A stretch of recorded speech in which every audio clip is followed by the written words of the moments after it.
Welcome to the Deep Dive. Today, we're embarking on a really fascinating journey. We're heading to a city that's often described almost like a living tome.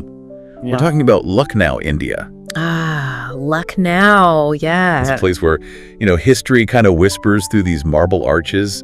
Elegance is just part of life. And the food.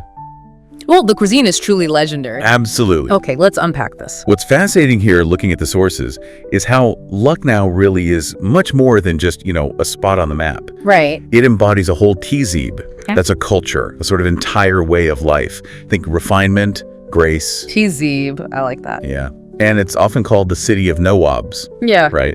Yeah. Referring to those powerful, sort of semi-independent rulers of Awadh. The Nawabs. Exactly. They really shaped its destiny, and I think you'll understand why that title fits so well as we go on. That sets the stage perfectly, I think. Our aim today really is not just to describe Lucknow, but to kind of bring its vibrant culture and history alive for you. Give you that shortcut, maybe, to understanding this incredible city on a deeper level. Right. We'll explore its mythical origins, its historical roots, marvel at the architecture. The architecture is something else. Definitely. Yeah. We'll almost taste its famous food, immerse ourselves in the unique culture and art, see how it's kind of balancing the modern with tradition. Which is a tricky balance. It is. Yeah. And finally, we'll give you our top picks for must-visit spots. So yeah, get ready for a really rich experience. Sounds good. So let's start right at the beginning. Let's trace Lucknow's legendary origins. There's this ancient lore, isn't there? Yes, there is. That suggests the city's name actually comes from Lakshman. The brother of Lord Ram, yeah. Exactly. Lord Ram's revered brother, who's said to have founded a town called Lakshmanpur, right there on the banks of the Gomti River. And, while that mythological root gives it this profound sense of ancient heritage. This is important. It is, absolutely. But it was really the Nawabs of Awadh, those, artistic and often quite indulgent rulers who ushered in Lucknow's golden age. Oh, okay. So they're the key historical influence. They profoundly shaped it, yeah. Particularly in the 18th and 19th centuries, that's when their patronage just elevated the city to this peak of cultural sophistication. That transition from ancient myth to actual historical power is fascinating. It really is. And what really cemented Lucknow's golden age, based on the sources, seems to be this big shift. Move from Faizabad. Yes. Nawab Asafuddaullah's decision to move the capital from Faizabad to Lucknow in 1775. A pivotal moment. Totally. It wasn't just changing addresses. It felt like a deliberate kind of visionary pivot that just ignited this massive boom. Right. It kickstarted an explosion in architecture, classical music, amazing food, and that flourishing Urdu poetry scene. And he's the one behind the Bara Imambara too, right? Exactly. The visionary behind the magnificent Bara Imambara, which I definitely want to get into next. Okay, so when we look at Lucknow's iconic monuments, what's really striking is this seamless blend of styles, you see. Yeah. You've got grand Mughal domes right alongside, stately British columns and all this amidst modern parks. They aren't just buildings. They feel like tangible stories. Narratives in stone. Exactly. They vividly show how Lucknow, maybe unlike many other cities, managed to sort of absorb and adapt to every wave of influence. So Mughal British. Imperial grandeur, colonial impact. It adapted and even celebrated it, shaping this uniquely fluid architectural identity that honestly you rarely see elsewhere. It speaks volumes about its cultural resilience. And these stones really do speak stories. Take the Bara Imambara, for instance. Incredible structure. That magnificent, massive central hall.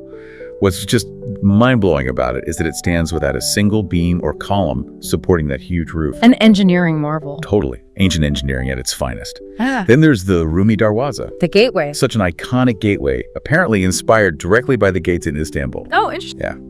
And you've also got the elegant Chota Imambara, the Palace of Lights. Yeah. And inside the Bara Imambara complex, that mysterious Bul Bulaya. The labyrinth, yes. Always fascinates people. It does. And then shifting eras, the British Residency, colonial origins, but it stands now as this silent, quite poignant witness to the 1857 revolt. You can still see the scars on the walls. Exactly.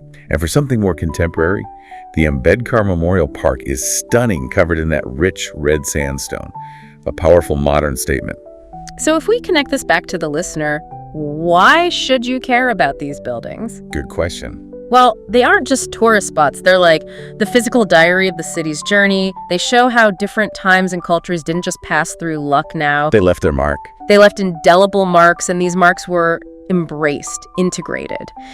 So by looking at them, you get this really deep insight into Lucknow's unique knack for merging diverse influences into something cohesive and beautiful. It makes it a city unlike any other, really. You know, all this talk of history and stunning architecture is captivating. It really is. But for many people, I think the true soul of Lucknow whispers from its food. Yes. The cuisine. I, for one, can't wait any longer. Yeah. Let's talk about the real reason you'll probably want to keep going back to Lucknow. Yes, it's definitely culinary royalty.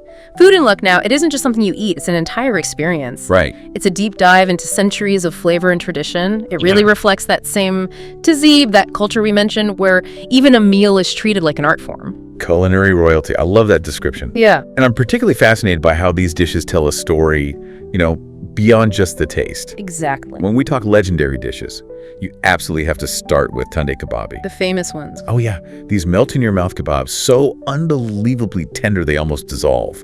Famously made with this incredible blend of, get this, 160 different spices. 160. Can you imagine? That number isn't just a gimmick.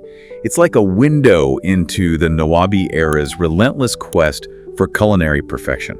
Wow. It shows how deeply food was tied to artistry and status, almost like a symphony of flavors. That incredible detail. But don't stop there. You've also got the equally famous Galawati Kebab, the longer Chikankari kebab, the super aromatic Awadh biryani. Oh, it's a A biryani. masterpiece of rice and meat.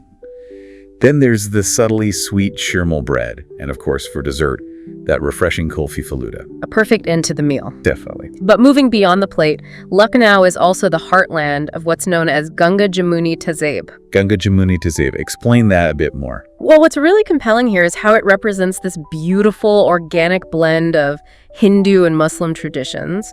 It's characterized by deep respect, mutual understanding, and this sort of inherent elegance in interaction. It's summed up by that iconic phrase, Pehle Aap. Pehle Aap, which means You first. But it's more than just politeness. It's a whole philosophy of deference, of consideration that really shaped daily life. wow. It's one of those rare examples where two major cultures didn't just coexist side by side, but truly intertwined to create this unique social fabric. And you really can't talk about Lucknow's cultural heart without mentioning its deep, deep connection to Urdu poetry, can you? Absolutely not. It's central. This city was home to giants. Legends like Mir Taqi Mir, Josh Malihabadi, Majaz. Huge names in Urdu literature. Their verses, so rich in emotion and philosophy, didn't just shape the literary world, but like the very feeling, the sensibility of the region. You can almost still hear their words echoing. And beyond poetry, other art forms really flourish there too, embodying that same refined spirit. We have Kathak dance. Ah, the classical dance form. Yes, specifically the renowned Lucknow Gharana. It's a distinct school of Kathak known for its emphasis on graceful movements, subtlety, expression. Beautiful. And then there's Chikankari embroidery. Oh, I've heard of that. Isn't it very delicate? Extremely delicate handwork. It dates all the way back to the Mughal era. Intricate patterns, meticulously stitched onto fabric, transforming it into this breathable, wearable art. So just imagine the rich cultural tapestry you could experience there. It's truly a city that engages all your senses, isn't it? Definitely. From the sound of Urdu poetry to the visual grace of Kathak and the tactile beauty of Chikankari. That's a great way to put it. And today, Lucknow is, well, it's experiencing rapid growth. You can clearly see modern developments. Like what kind of things? Oh, bustling IT hubs, expansive new expressways, the Lucknow metro system, which is quite efficient. This progress is undeniably transforming the urban landscape. Right. And that's where Lucknow really surprises you, I think. How so? Because despite all this modernization, all this growth, the city somehow hasn't lost its old world charm.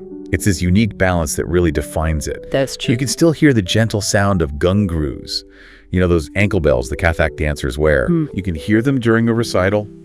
You can smell the amazing biryani wafting from street-side stalls. And you can genuinely feel history in the old walls of, say, Hazrat Ganj Market. Hazrat Khan. Yeah, which itself blends colonial architecture with modern shops so effortlessly. It's really one of those rare cities where the past and the present don't seem to compete. They genuinely complement each other. Yeah. It creates this unique urban fabric that feels both modern and deeply traditional at the same time. It's like a living testament to how progress doesn't have to erase identity. It can highlight it instead. Exactly, it can highlight it. Okay, so practical advice time.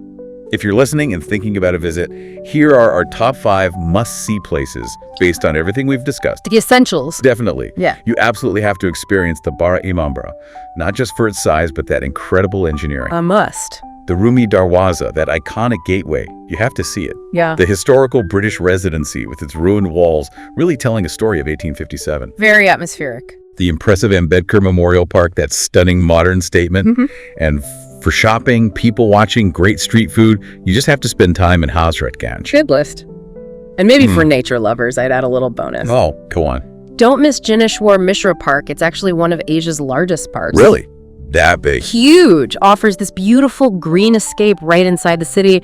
Perfect for just a peaceful afternoon stroll or relaxing. Nice addition. Well, that was, just a glimpse into the soul of Lucknow. Just scratching the surface. It really is a city where, as we said, history whispers through marble arches and culture flows like poetry. Yeah. It kind of invites you to slow down, doesn't it? And just absorb its essence. It does. So what does this all mean for you, the curious listener? Well, this raises an important question, I think.